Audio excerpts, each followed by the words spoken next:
course, so much for Good morning, sparing, Mary. for sparing your precious time with us. Is it okay that we'll record this discussion or not? Okay lang siguro. Salita Mapriso. Hello.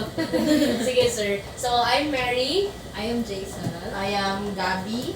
I am Chidi. I am Sab. I'm Ara. I am Kate. And our videographer is Trisha. So, these questions can encourage the missionary to share personal stories and insight, offering a deeper understanding of their work and experiences. So, first is the calling and experience. So the first question is, what led you to pursue a life of missionary work or actively participating in the Great Commission? First of all, would like to welcome you all in my abode, my office. As students sa CCSA, you are always welcome sa office. By the way, salamat po ko sa opportunity na ginawa kong i-visit rin and at the same time maka-answer sa inyong mga questions. And akong answer na sa question number 1, what led you to pursue a life of missionary work or actively practicing the Great Commission? I think it's my love for the Lord. Way back 2003 when I accepted the Lord Jesus Christ as my personal Lord and Savior until today. And then back then I started to be active in our church, and then at the same time for 3 years I was discipled by my mentor, and then as I grow in the Lord, as I grow in my love for the Lord, I started also to love pursuing missionary work or somehow mission work or in fulfillment of the Great Commission, in which we can share the love of God through Christ Jesus and what He has done on the cross for us long time ago. And I pursue it simply because I also experience it personally. And for us not to be selfish, so we have to share it also to others, and especially to our loved ones. And until today, by the grace of God, by the grace of God, I continue practicing it and then doing it, fulfilling the Great Commission that God has commanded me and entrusted me. Actually, dili lang ni command sa Ginoo para sa amo as pastors, but this is also a command to all Christians around the world, and including those who believe and accepted Christ as their personal Lord and Savior. I think that's the very reason why I pursue. Thank you, sir. So for the second question, sir, how did you discern God's call to serve in a specific area or community where you are now? Alright, I think through the help of my mentor and also our church members. I was raised or mentored by my spiritual mentor, Reverend Elmer Obilius, in our church, my home church, Real Baptist Church.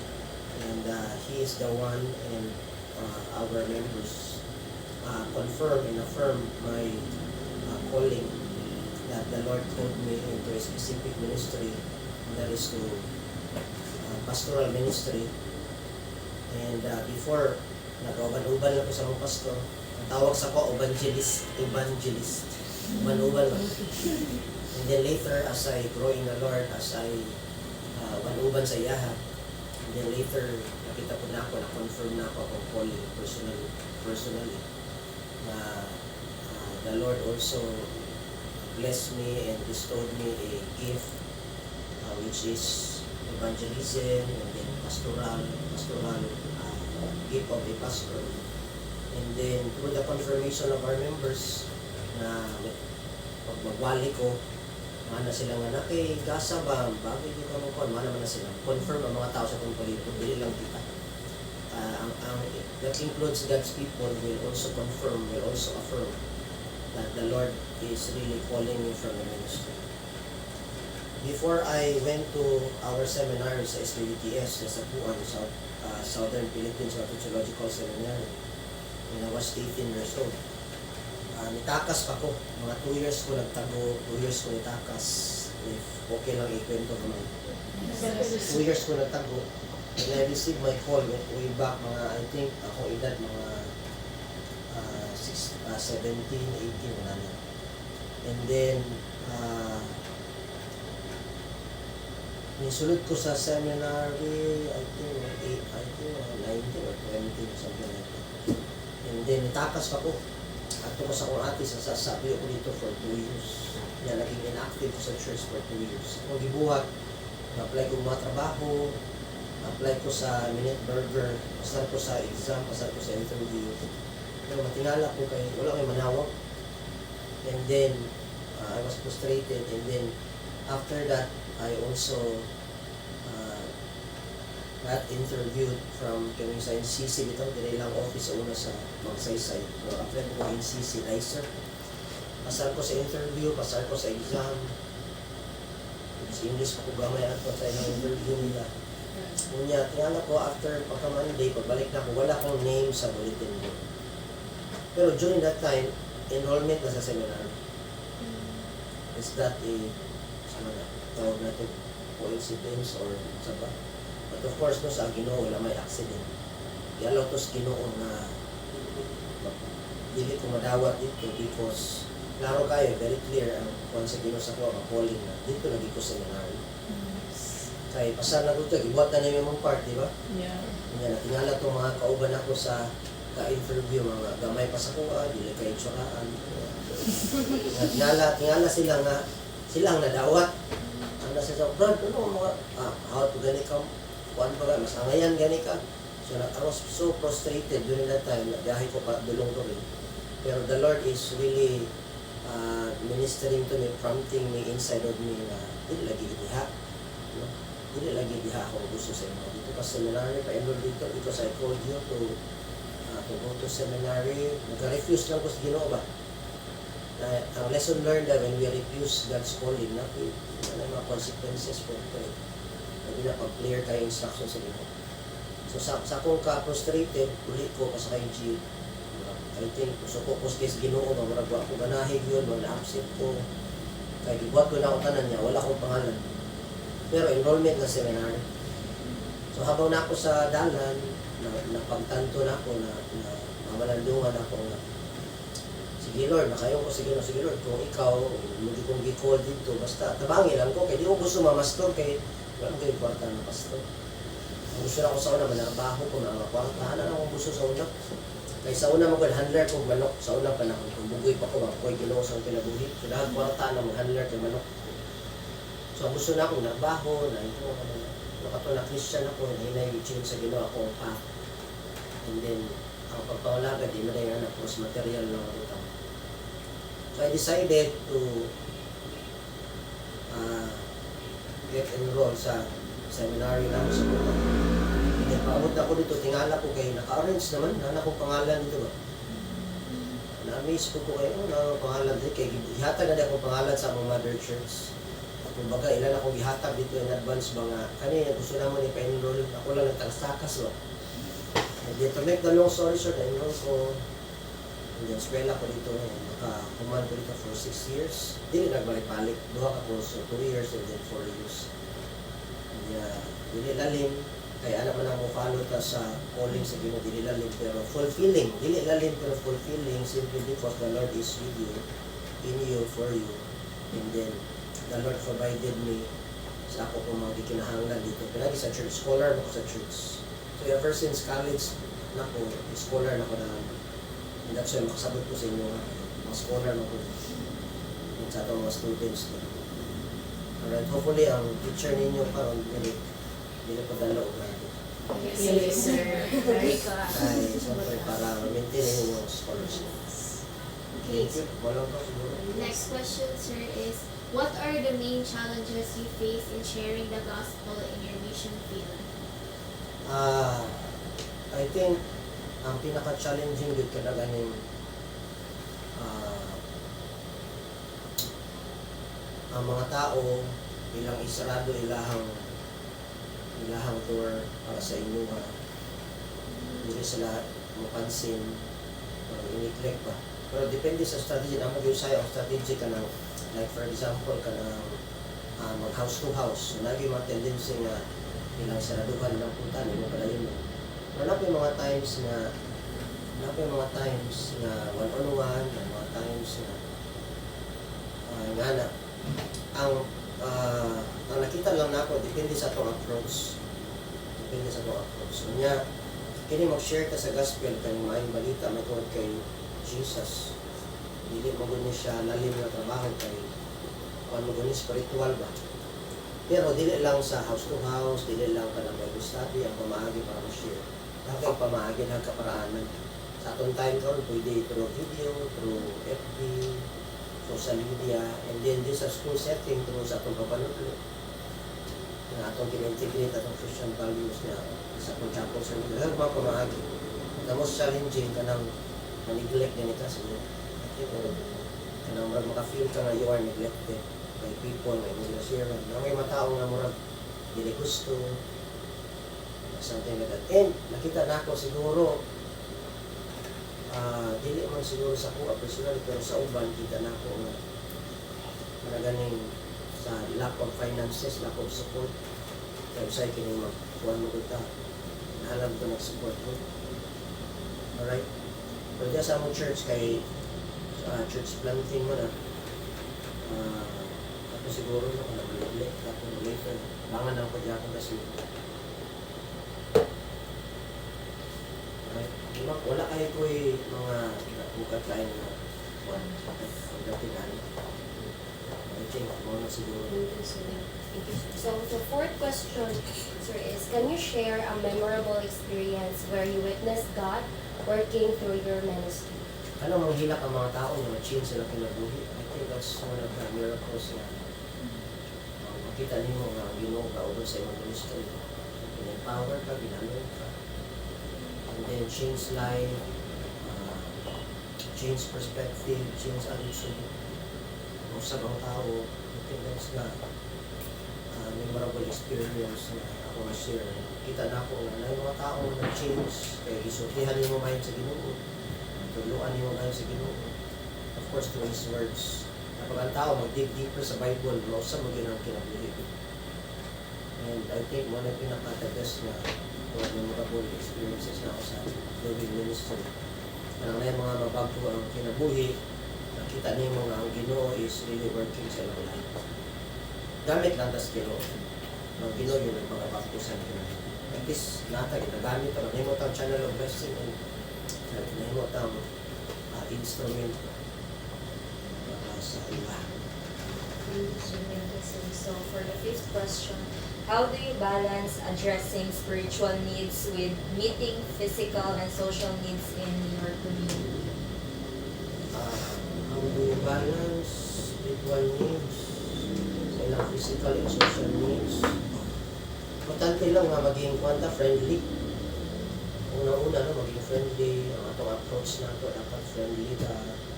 Dili ka condemning, not over-spiritualizing everything. Unya, akong ginatay up ang psychology and at the same time sa theology.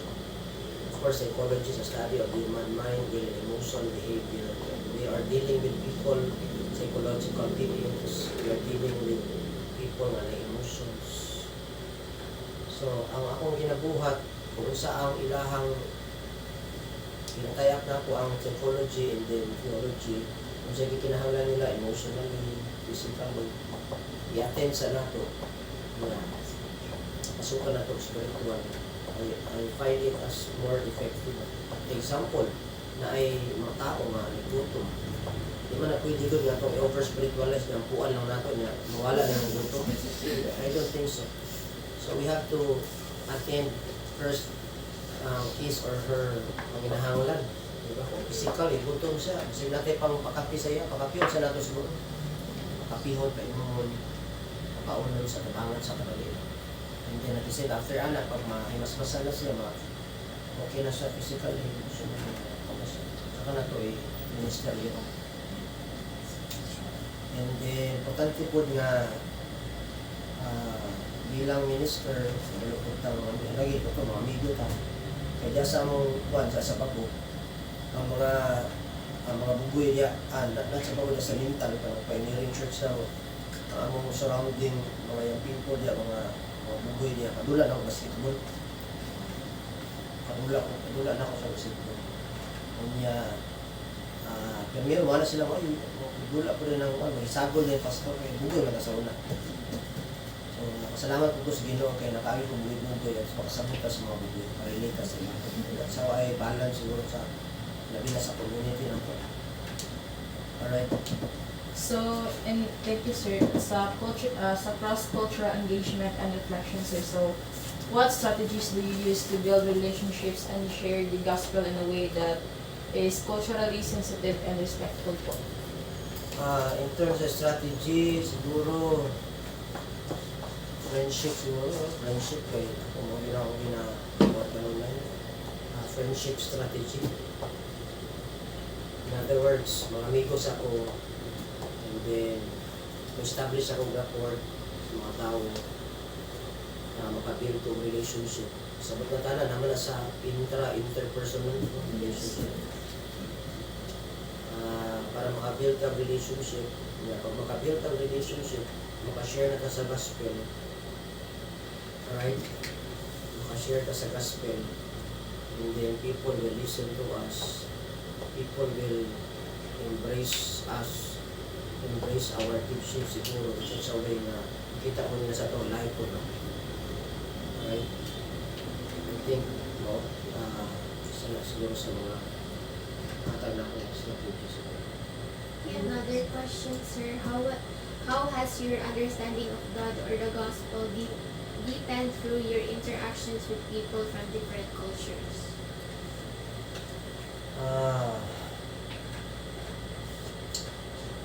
Sometimes ang understanding sa mga tao sa Ginoo ay mag-vary na sa ilang kultura, mag-vary sa ilang background, mag-vary usahay po sa ilang status. And usually pag mga pobre mo, mga inyong kanila mo, mas doon sila sa Ginoo kaya mas yung nag-ampo ng mga pobre. Mga dato, no need na sila ampo, kasi communicate sa Ginoo kay mag-abri sa director, puno man ang kuwan sa kanilog nurses. And also, bari po sa kultura na ahila nila, mag-bari po sa ilahang setting, sa ilang balay, na ilang didakan. Kung ang usap ka tao, nagdako sa pamilya nga marang dili kay manimba, dili kay maknalit sa Ginoo. Kita po mo sa ilaha sa the way they behave. Kay kung sa atong environment na didakan, dako na siyang factor sa tuwang pagkatao. Yung anak. And then, ang importante lang yun na kita or ako ang akong pagsagot sa Ginoo, nakita na ako nga naghatag ko siya wisdom sa kuha kung paano ko mo-relate ko sa uban. Like for example, to ingon ko nga to the Jews I became a Jew. To the Gentiles I became Gentiles. Meaning, we have to learn to be flexible for us to build relationship in a community and to other people around us. That's the principle of versatility. We have to be versatile, we have to be flexible, and we have to adjust according to culture of people, status quo, something like that. I think, yung nga siguro. Okay, next question, sir. What changes or fruit have you seen in the lives of those you ministered to over the years? Changes or fruit, ito, ako nabanggit kanina, no? As I said, nabago ilang kinabuhi, nabago ilang perspective. Ang uban, ang akong personal experience, ako yung mga katong nag-youth pastor ko for 4 years. Na yung mga young people nga hinumon kayo, hindi kayo magtiyong-tingog, low kay self-esteem.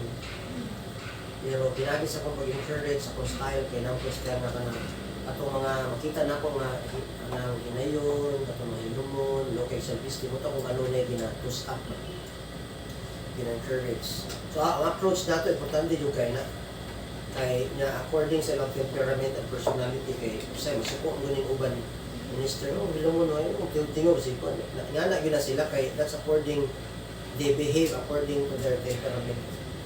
Kanang mga hilumon mga melancholic na sila, phlegmatic. Pero dahil pamaagi sa pag encourage sila nga ma-develop ilang self-confidence. Kaya kita na ako nga isa na sa mga changes or fruit na kinabuhi sa mga tao nga ako na ministeryohan over the years. Kaya na ganing low kay self-esteem, na nagkaroon self-confidence. And then, nabago ilang perspective, kay natuluan mo sila ang tama. Nakita, of course, makita dapat sa kinabuhi. We have to walk our talk. So when we teach generosity, make sure that you are also generous. When we teach humility, make sure that makita po sa mga tao that we are also humble. And then, I always emphasize grace. Sa among church, we always emphasize grace. We do everything inside the church under grace and by grace or special favor of God. Na walay budlay, dili kayo, dili may pressure, happy lang kayo nga ba? Overflow. And I think kita na ako na happy for that. I thank God for that na isa na sa mga changes na itabo sa mga tao, sa mga church, sa atong pag-minister sa ilaha. Of course, dili ako nag-minister yun sa ilaha. It is God because Jesus is our real doer, our performer. Gamit na nas din mo. Vessel na tayo, instrument na tayo. Dili na ito pwede para di na ito makuha ang credit. Mahatag yan po sa ilaha. So next question, sir. How do you measure success in fulfilling the Great Commission in your context? Para sa kuha siguro kung ang atong ginaministeryohan maluwas din siya, makatuloy siya langit. I think that's my definition of success. Ano na atong ginabuhat, particularly sa mission, pag-fulfill sa Great Commission. Pag ang tao makasiguro sila nga maato silang heaven, I think that's the greatest success that they can have while here on earth. Alright? Kay wala akong ginayon kanunay kahit sa mga students sa values na kahit kamo siguro no, akong challenge mo sa inyo pagparto na mo sa classroom tama na may encourage na mo graduate sila para na sila good for them pero when we are Christians make sure na dili lang tama niya ang ato may encourage sila kung dili ato po sila masultihan na dapat kamo matugid po mong langit makabalong mo sa pag-atong langit na pamagi sa pagkatong langit, pagtuo kay Jesus. Na matuo ta kay Jesus o sa libot o sa kantong. Alright? Kay ang diploma, dili lang sa kalibutan, academic regalia, dili lang sa kalibutan. Alright? Pero ang atong kalam, uli ang ginakuha sa padulong sa atong destiny. And the destiny of a soul na na Jesus, ito din sa langit o ganun. I think, when I success sa Great Commission, sa mission, and sa pastoral ministry siguro. Lahat siguro, but mo yun na siguro. Thank you, sir. For the last question, what advice would you give to someone considering a life of missions or seeking to live out the Great Commission more intentionally in their daily life? Advice, dapat dili sila ma-fall from grace because grace from the Greek word charis which means a special favor of God's goodness, God's greatness, God's mercy, kindness, second chance. So dapat di sila ma-fall from grace because pag ma-fall sila sa grace mawag na itong foundation. The very foundation of the Great Commission is God's grace. Hindi nangaluwas ang tanan, hindi nangaluwas. Ephesians chapter 2 verse from 4 to 9, we are saved by grace, by special favor of God through our faith in Jesus. And that's our foundation, hindi lang sa itong kaluwasan, kundi kahit sa itong pagkinabuhi, kadadlaw, bilang Kristyano, hantod sa pagbalik ni Jesus. It's all about grace. And grace is not something that we can pick up from any place, anywhere.